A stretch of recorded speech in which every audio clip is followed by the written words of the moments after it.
토요 묵상 말씀은 스가랴 4장 1절에서 14절입니다.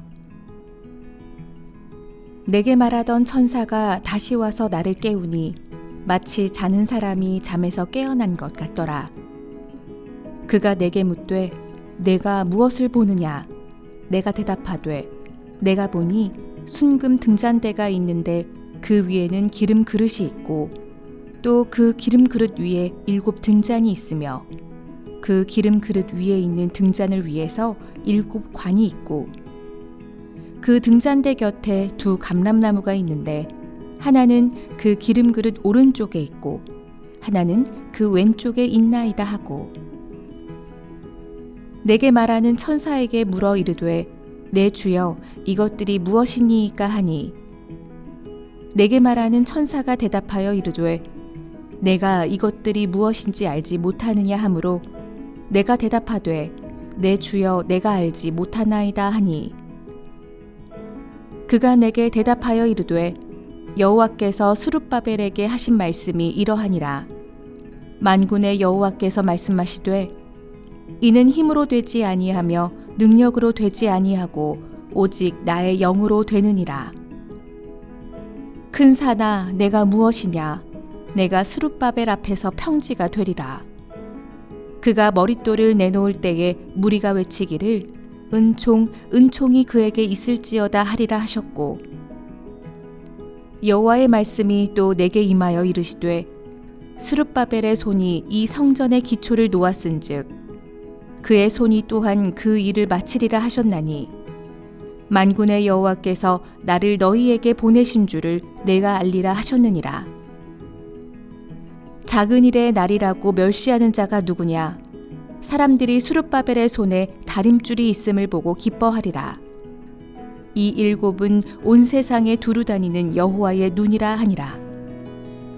내가 그에게 물어 이르되 등잔대 좌우에 2 감람나무는 무슨 뜻이니이까 하고 다시 그에게 물어 이르되 금 기름을 흘리는 2 금관 옆에 있는 이 감람나무 2가지는 무슨 뜻이니이까 하니 그가 내게 대답하여 이르되 내가 이것이 무엇인지 알지 못하느냐 하는지라.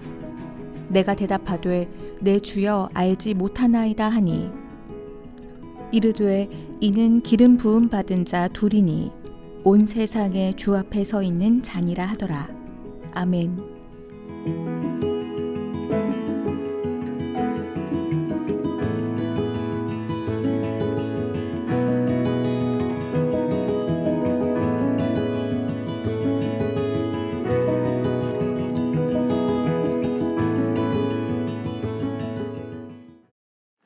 사랑하는 삼일교회 성도 여러분, 우리가 살고 있는 이 시대는 깊은 밤과도 같습니다. 영적으로, 사회적으로, 그리고 교회적으로 어둠이 짙게 드리운 시대입니다. 그 가운데 하나님께서는 오늘 우리를 깊은 밤속 환상으로 부르신 스가랴처럼 깨어 일어나 하늘의 빛을 바라보라 말씀하십니다. 스가랴 4장은 구약 예언서 중에서도 시각적으로 찬란하면서도 영적으로 깊은 메시지를 담고 있는 본문입니다. 성전은 무너졌고 백성들은 낙심했고 지도자들은 무력했지만 그때 하나님은 한 선지자에게 하늘의 환상을 보여주셨습니다. 그 환상 속에는 한 황금 등잔대가 있었고 그 곁에는 2 감람나무가 서 있었습니다. 하나님은 이 환상을 통해 눈에 보이는 힘과 능력이 아닌 오직 하나님의 영으로 모든 일을 이루시는 방식을 계시하십니다. 오늘 이 말씀을 통해 하나님께서 어떻게 역사하시며 우리의 삶에 무엇을 요구하시고 예수 그리스도 안에서 이 모든 환상이 어떻게 성취되었는지를 함께 살펴보며 우리의 새벽 신앙을 새롭게 각성하는 시간이 되기를 소망합니다. 4장의 시작은 한 가지 독특한 분위기로 가득 차 있습니다. 1절을 보시면 천사가 스가랴를 깨우는데 스가랴는 마치 자다가 깨어난 것 같다고 말합니다. 이는 그가 이전의 환상들에 깊이 몰입되어 있다가 또 다른 차원의 계시로 인도되고 있음을 암시합니다. 성도 여러분, 우리가 신앙의 깊은 밤, 곧 낙심과 침체, 무기력함 속에 있을 때 하나님은 우리를 일으켜 새로운 환상의 세계로 이끄십니다. 오늘 아침 주께서 여러분을 깨어나게 하시는 음성을 들으시기를 바랍니다. 스가랴가 본 황금 등잔대는 구약 성막의 등잔대를 떠올리게 합니다. 하지만 오늘 그가 본 등잔대는 다릅니다. 등잔은 7이 아니라 각각 7개의 심지를 가진 7 등잔, 총 49개의 불빛이 어두운 밤을 찬란하게 밝히고 있습니다. 등잔대 위에는 기름 그릇이 있고 기름은 감람나무에서 직접 흘러나옵니다. 깊은 밤과 금으로 된 등불은 하나님의 백성이 처한 현실의 어둠과 하나님의 임재의 영광을 대비시키고 있습니다. 스가랴는 이 찬란한 환상을 보며 묻습니다. 4절을 보시면 내 주여 이것이 무엇입니까? 그러자 천사는 6절에서 다음과 같이 대답합니다. 이는 힘으로 되지 아니하며 능력으로 되지 아니하고 오직 나의 영으로 되느니라. 아멘. 이 한 구절이 환상의 핵심 해석입니다. 하나님의 일은 인간의 전략이나 자원으로 되는 것이 아니라 오직 하나님의 영으로 이루어진다는 진리입니다. 스룹바벨은 당시 유다 총독이자 다윗 왕조의 후손으로 성전 재건을 책임진 인물이었습니다. 하지만 현실은 암담했습니다. 외부의 방해, 내부의 낙심, 자원의 결핍 등 여러 절망 가운데 하나님은 말씀하십니다. 내가 너에게 기름을 공급하겠다. 감람나무에서 내 영으로부터 끊임없이 흘러가게 하겠다. 오늘 우리의 가정과 직장, 교회도 스룹바벨이 마주했던 현실과 크게 다르지 않습니다.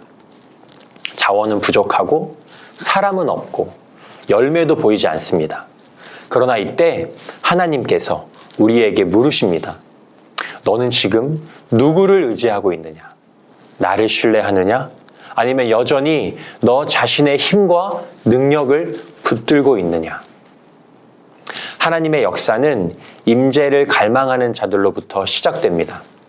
열정, 능력, 전략보다 먼저 필요한 것은 무릎 꿇는 기도와 말씀 앞에 자신을 낮추는 순종입니다. 새벽을 깨우는 기도, 말씀에 귀 기울이는 작은 순종, 그 하나하나가 하나님 나라의 성전 재건을 위한 기초석이 됩니다. 하나님은 스룹바벨 앞에 장애물을 큰 산이라 부르십니다. 그러고는 이렇게 말씀하십니다. 큰 산아, 내가 무엇이냐? 내가 스룹바벨 앞에서 평지가 되리라. 아멘. 여러분 앞에 큰 산은 무엇입니까? 무너진 관계입니까? 반복되는 죄입니까? 아니면 미래에 대한 두려움입니까? 하나님은 오늘도 말씀하십니다. 나의 영이 임하면 그 산은 평지가 될 것이다. 그리고 마침내 스룹바벨은 성전의 머릿돌을 놓습니다. 백성들은 외칩니다. 7절입니다. 은총이 은총이 그것 위에 있을지어다. 이것은 하나님의 은혜 없이는 이룰 수 없다는 신앙의 고백입니다. 하나님의 일은 은혜로 시작되고 은혜로 완성됩니다. 하나님은 이어서 말씀하십니다. 10절입니다. 작은 일에 나를 멸시하는 자가 누구냐? 하나님의 나라는 언제나 작은 일에서 시작됩니다. 겨자씨 같은 순종, 다음 세대를 섬기는 헌신, 보이지 않는 기도의 자리가 하나님 나라의 등불을 밝히는 기름줄이 됩니다. 마지막 환상의 클라이막스는 두 감람나무에 대한 해석입니다. 14절입니다. 이는 기름 부음을 받은 자들이니 온 세상에 주 앞에 서 있는 자니라. 아멘. 스룹바벨은 왕의 역할, 여호수아는 제사장의 역할을 감당했습니다. 이 두 직무는 예수 그리스도 안에서 하나로 통합됩니다. 예수님은 다윗의 자손이며 참된 왕이십니다.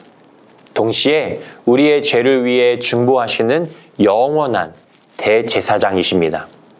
그분은 지금도 하늘 보좌에서 감람 기름처럼 성령을 교회에 공급하시고 우리를 세상 속으로 파송하십니다.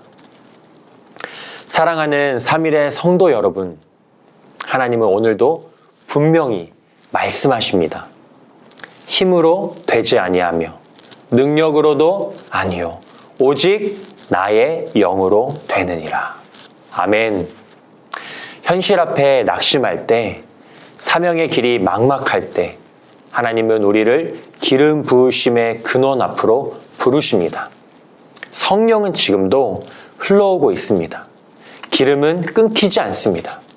단지 우리가 감람나무 곁에 서 있으면 됩니다. 그리고 기억해야 합니다. 이 기름은 우리만을 위한 것이 아닙니다. 하나님은 우리를 등잔대로 세우시고 우리의 가정과 교회 그리고 세상과 열방을 밝히라 부르십니다. 우리의 작은 순종이 빛이 되고 하나님의 손에 붙들린 등불이 되어 세상의 어둠 속에서 타오르게 될 것입니다.